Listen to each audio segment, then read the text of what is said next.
Монгол Улсын засгийн газар хиймэл оюун түшгэлсэн дижитал ухаалаг технологийн хөгжлийн хурцгуур болохоор зорж байна.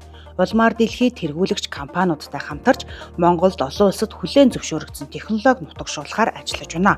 Энэ хүрээнд Монгол Улсын ерөнхий сайд Оюун Эрдэнэ, засгийн газар болон улсын их хурлын зарим гишүүдийн хамт Хятад улсад ажиллах үеэрээ технологиороо тэргүүлэгч Huawei болон Alibaba компани үйл ажиллагаатай танилцсан. Дижитал бомбд уулуурхайн салбарт дижитал шилжилтийг эрчимжүүлэх, ухаалаг хотын бүтээн байгуулалт, ногоон эрчим хүч, хүний нөөцийг чадваржуулах чиглэлээр хоёр талын хамтарсан ажлын хэсгийг Дахин хөгжил инновац харилцаа холбооны сайд Баатар хүүгээр ахлуулж байгууллаа. Үүний зэрэгцээ ерөнхий сайдын Хятад улсад хийсэн ажлын хүрээнд Монгол Хятадын хооронд 8 төрлийн баримт бичгийг байгууллаа.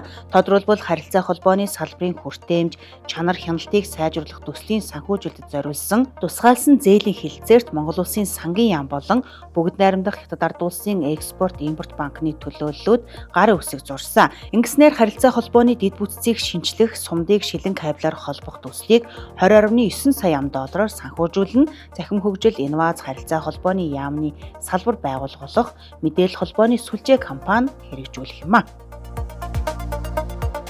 Google компаниас 2024 онд гаргасан журмын дагуу Google Play Store дээр апп байршуулж үйл ажиллагаа явуулж буй нийт байгууллагууд өөрсдийн Google Developer бүртгэлээ DUNS дугаартайгаар шинжлэх шаардлагатай болсон. Тиймээс захин хөгжил инновац харилцаа холбооны яамны зүгээс тус дугаарыг нээлгэж чадахгүй байгаа болон Google Play Store дээрх аппликейшн нь усгагдах эрсдэлд орсон 187 аж ахуй нэгж байгууллагын дэлгэрэнгүй судалгаа гаргаж Google компани багт хүргүүллээ. Ингэснээр Монгол Улсын аж ахуй нэгж байгууллагуудын аппликейшн устгахгүй байх, данс дугаар шаардахгүйгээр бүртгэлээ шинжлэх нөхцөлийг бүрдүүлээд байна.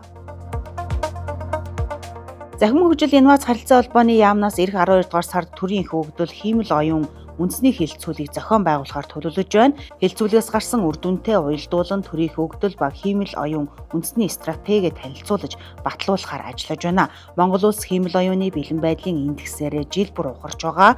Тодорхойлбол Oxford Insight-аас гаргасан судалгаагаар 2019 онд 172 орноос 123 дугаарт ирэмлэгдсэн бол 2020 оноос тус индексээр 10 байр ухарсан үзүүлэлт гарчээ. Үүнд өгөгдөл ба дэд бүтцийн шалгуур жил бүр буурч байгаа нь нөлөөлсөн байна.